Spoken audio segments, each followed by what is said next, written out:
जोहार साथियों। Double engine की सरकार में जिस तरह से आदिवासी समाज के इतिहास को हटाने का, उसको मिटाने का जो एक कहे कि षड्यंत्र जो रचा जा रहा है, उसमें आप सबकी जानकारी में आया कि मानगढ़ का जो इतिहास सभी की जानकारी में है कि यहाँ पर हजारों आदिवासी महापुरुषों ने शहादत दिया था। गोविंद गुरु महाराज के नेतृत्व में आंदोलन हुआ था और एक बहुत बड़ा नरसंहार हुआ था, जो चौथी क्लास की अंग्रेजी की किताब में आने वाली पीढ़ियों को, उन शौर्य गाथाओं को, उस समय जो वेट वगार, उस समय जो अत्याचार शोषण हो रहा था, उसके बारे में आने वाली पीढ़ियों को पढ़ाने का जो कार्य किया जा रहा था। लेकिन वर्तमान भाजपा सरकार ने इसको हटाने का प्रयास किया गया है। इससे पहले भी रास्तापाल कांड 1947 में जो घटित हुआ था, कालीबाई कलासुआ जिन्होंने शिक्षा के लिए मतलब अपने गुरु की जान बचाने के लिए अपना प्राण न्यौछावर किया था, जो रास्तापाल हत्याकांड नानाबाई सेंगाबाई रोत और कालीबाई कलासुआ, उनका जो इतिहास था उसको हटाने का उन्होंने घिनौना कृत्य किया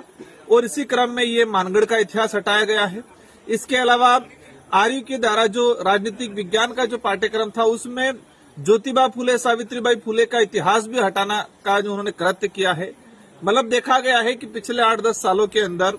एनसीईआरटी हो या सीबीएसई हो या राजस्थान स्टेट सेंट्रल गवर्नमेंट की जितने जो पाठ्यक्रम है, जो आने वाली पीढ़ी को बढ़ाने का जो कार्य कर रहा है, उन सारे पाठ्यक्रमों से आदिवासी दलित पिछड़ों के जो महापुरुष रहे हैं, और कहा जाए कि देश को आजाद कराने में जिन लोगों की मुख्य भूमिका रही है, जिन्होंने सबसे ज्यादा शहादत दी है, इन शहादत महापुरुषों, उन इतिहास को हटाने का प्रयास किया जा रहा है। मैं एक ही चीज कहना चाहूंगा कि आप पन्नों से हटा सकते हो, कागजों से हटा सकते हो, लेकिन आदिवासी समाज, दलित पिछड़ों के समाज और इस देश के आजाद कराने में महत्वपूर्ण भूमिका निभाने वाले प्रत्येक समाज के वर्ग के, उनके दिलों में बसा हुआ इतिहास को आप नहीं हटा सकते। जवाब में दे रहे हमारे राजस्थान के शिक्षा मंत्री जी और कुछ नेता कह रहे हैं कि 5वीं क्लास में है, मतलब आपके जो हिंदी का पर्यावरण का जो सब्जेक्ट है उसमें आपने डाल दिया, मतलब आप 5वीं हिंदी में पढ़ाना चाह रहे हो लेकिन इंग्लिश में नहीं पढ़ाना चाह रहे। हमारा सवाल ये है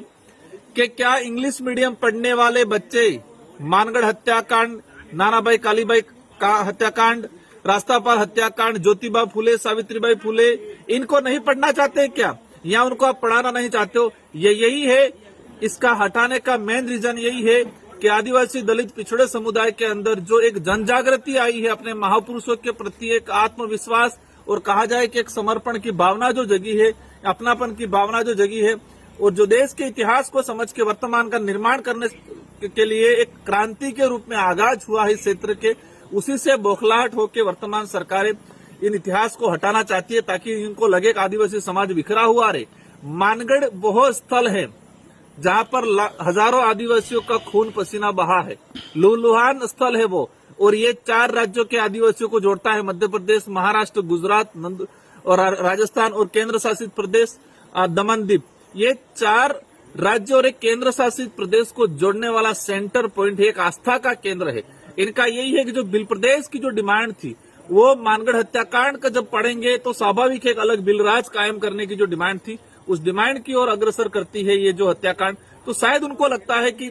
इस एरिया को बिखेरने के लिए, आदिवासी समुदाय को बिखेरने के लिए, वोट बैंक बनाने के लिए और आदिवासी समुदाय में क्रांति नहीं आए, एक जागृति नहीं आए, उस उद्देश्य से शायद उनको हटाने का प्रयास किया जा रहा है। लेकिन मैं पुनः कहना चाहूंगा, आप किताबों से, पन्नों से हटा सकते हो, लेकिन आदिवासी समाज, दलित पिछड़ों समाज और इस क्षेत्र में रहने वाला, मानवता में विश्वास करने वाला और जो शहीदों का सम्मान करने वाला जो समाज है, उनके दिलों से आप नहीं मिटा सकते हो। इन्हीं शब्दों के साथ धन्यवाद, आभार, जोहार। जो घटनाक्रम हुआ है, हटाने का जो कृत्य किया, उसकी हम कड़ी निंदा करते हैं। पूरा समाज, पूरा क्षेत्र की जनता इसका कड़ी निंदा करते हैं।